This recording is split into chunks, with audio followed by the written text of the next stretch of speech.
Shalom Bapak dan Ibu, selamat pagi, salam sejahtera untuk kita semua. Kembali berjumpa dengan saya dalam program Renungan Harian pada hari ini, tanggal 29 Maret tahun 2021. Seperti biasa sebelum kita mulai mendengarkan firman Tuhan, sebelum kita terlebih bersatu di dalam doa. Kita berdoa. Bapa di surga, terima kasih untuk saat dan kesempatan pada saat ini, di mana kami akan mendengarkan firman Tuhan kembali. Semoga boleh mulai segala kegiatan dan pekerjaan kami pada hari ini. Tuhan, biarlah hati kami boleh mendengarkan suara-Mu dan mempercayainya sepanjang hari ini, ya Tuhan, di dalam kegiatan-kegiatan yang kami lakukan. Bersabdalah Bapa kepada kami semua, kami sedia untuk mendengarkannya. Dalam nama Tuhan kami Yesus Kristus kami sudah berdoa. Amin. Baik Bapak Ibu yang terkasih, yang saya kasih di dalam Tuhan kita Yesus Kristus, firman Tuhan yang akan kita baca bersama pada hari ini terambil dari Injil Markus pasal yang ke-11.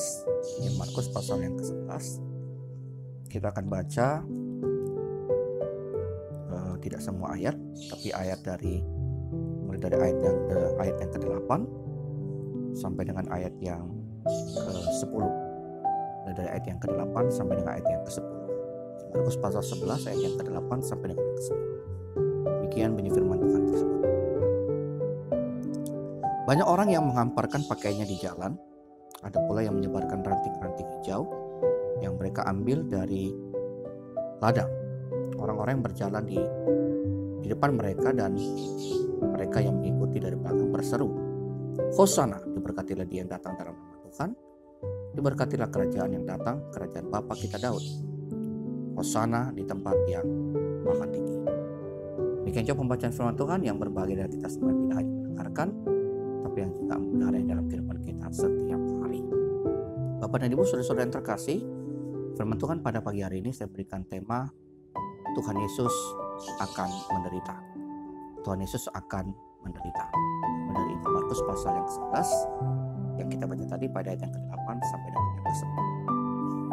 Tentu saja minggu ini kita sudah tahu bersama dalam minggu yang disebut dengan Minggu Haram.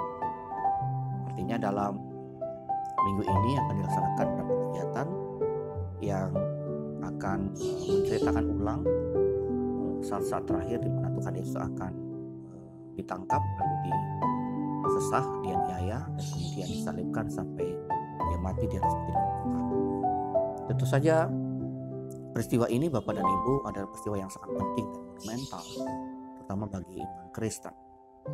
Nah, kita bisa bayangkan apa yang saat itu dirasakan oleh Tuhan Yesus di dalam saat-saat terakhir yang kita bicarakan tadi. Tentu murid-murid belum sepenuhnya tahu dan mengerti apa yang akan terjadi. Mereka mungkin hanya membayangkan sepotong-sepotong cerita dan mereka belum mengerti secara utuh keseluruhan cerita yang akan dimaksudkan. Tetapi pastinya Tuhan Yesus tentu sangat paham dan mengerti. Meskipun di dalam keadaan sebagai manusia, tetapi ia sadar bahwa dirinya lah yang dimaksudkan, dirinya yang dipilih oleh Allah untuk menjadi korban penebus dosa. Dialah anak domba Allah yang sempurna, yang memang tujuan utama dia datang ke dunia menjadi manusia adalah untuk mati bagi manusia sesuai dengan syarat yang ditetapkan oleh Allah. Karena manusia yang berdosa, maka manusia yang harus menanggung segala dosa dan kesalahan tersebut.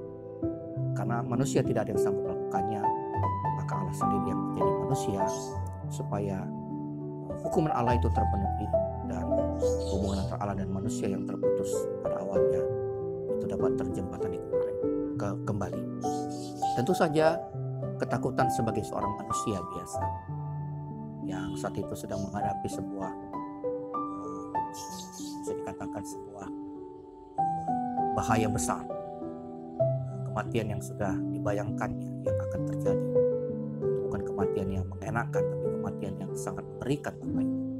Tentu itu membuat Tuhan Yesus harus benar-benar menyiapkan dirinya. Dan tentunya di sini kita melihat bagaimana keberanian seorang Tuhan kita Yesus Kristus yang mau mendatangi Yerusalem karena dia tahu selama ini Yesus mengatakan bahwa belum tiba saatnya, belum waktuku dan seterusnya, dan dia sering melayani di luar kota Yerusalem. Dan sekarang dia justru masuk ke kota Yerusalem karena dia tahu di tempat inilah dia nanti akan ditangkap, lalu dibunuh, dan kemudian selanjutnya seperti kita sudah tahu.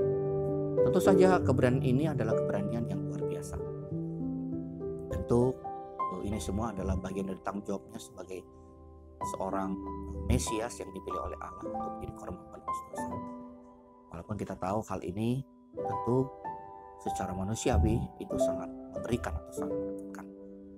Dan kalau kita lihat dari bagian cerita tadi yang kita baca dalam firman Tuhan, memang tidak nampak ada kesedihan atau ancaman dan ketakutan yang dirasakan oleh Tuhan Yesus. Yang nampak adalah suasana dan nuansa kegembiraan atau sukacita ketika orang-orang di Yerusalem itu menyambut Tuhan Yesus dengan sebutan Hosana, diberkatilah dia yang datang dalam nama Tuhan, seolah-olah mereka menyambut seorang raja secara aklamasi untuk membebaskan mereka dari perbudakan, dari penjajahan bangsa Romawi, dan merdeka sebagai bangsa Israel sendiri.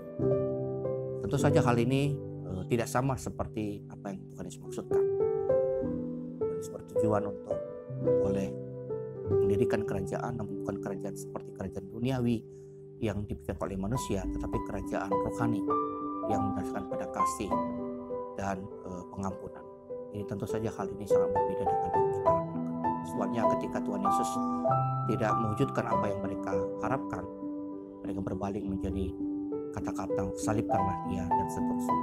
Tentu dalam beberapa hari ke depan kita akan mendengarkan cerita yang sama tentang hal itu. Nah, tentang keberanian Tuhan Yesus ini yang akan mulai menderita, itu menjadi pesan rohani bagi kita pada saat ini, Bapak Ibu. Bagaimana dengan kita? Tentu kita sebagai orang Kristen itu juga sering diperhadapkan pada hal-hal yang mungkin bagi kita sangat tidak menyenangkan, hal-hal yang mungkin dikatakan hal-hal yang berat, hal-hal yang sebenarnya bagi kita itu adalah hal-hal yang sangat tidak mengenakan. Jadi seorang Kristen, seorang Kristus itu seringkali diperhadapkan pada situasi yang tidak nyaman atau tidak menyenangkan bagi setiap orang. Kita berhadapan dengan orang-orang atau dengan mereka-mereka yang membenci kita, bahkan yang mungkin hendak mencelakakan kita. Tentu saja dalam berbagai aspek yang saya katakan, yaitu dalam pekerjaan, di rumah, di sekolah, dan di mana saja di mana kita ditempatkan. Nah, siapa kita tetap setia pada iman kita? Seperti Tuhan Yesus, dia tetap setia, fokus pada misinya yang utama. Dia tetap mendatangi kota Yerusalem meskipun dia tahu di sana akan menjadi tempat kematiannya. Nah, sebagaimana seperti itu juga yang kita alami pada saat ini. Pada saat ini kita mengeluh, mungkin kita khawatir, mungkin kita menjadi takut, akan ada banyak hal-hal yang tidak menyenangkan yang akan kita alami. Dan sebagai orang Kristen, kita seringkali merasa teraniaya, merasa diperlakukan tidak adil, dan kita tahu akan hal itu. Tetapi maka kita tetap setia pada iman kita, maka kita tetap percaya dan tetap berjalan sebagaimana yang Tuhan kehendaki. Hal ini menjadi sebuah pesan penting bagi kita. Biarlah kita tetap menjaga iman percaya kita, tidak kehilangan iman kita meskipun berbagai penderitaan dan kesusahan itu sering menghadap kepada kita.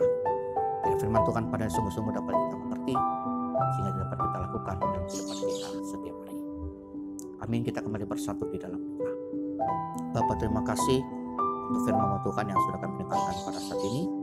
Kami percaya Engkau yang telah berkata-kata di tengah-tengah kami, dan Tuhan Engkau memberikan kami kekuatan dan kemampuan untuk dapat balik pengertian. Berkati juga kami di sepanjang hari ini, berkati pekerjaan, usaha yang kami lakukan. Jauhkan kami dari hal-hal yang tidak kami inginkan. Juga memberkati seluruh keluarga kami di mana kami berada. Inilah Bapa, doa dan syukur kami Tuhan kepada-Mu, yang kami naikkan dan persembahkannya di dalam satu nama, itu oleh Tuhan kami Yesus Kristus adalah Tuhan dan Juru Selamat dalam kehidupan kami. Amin. Shalom Bapak Ibu, selamat pagi, Tuhan memberkati kita semua.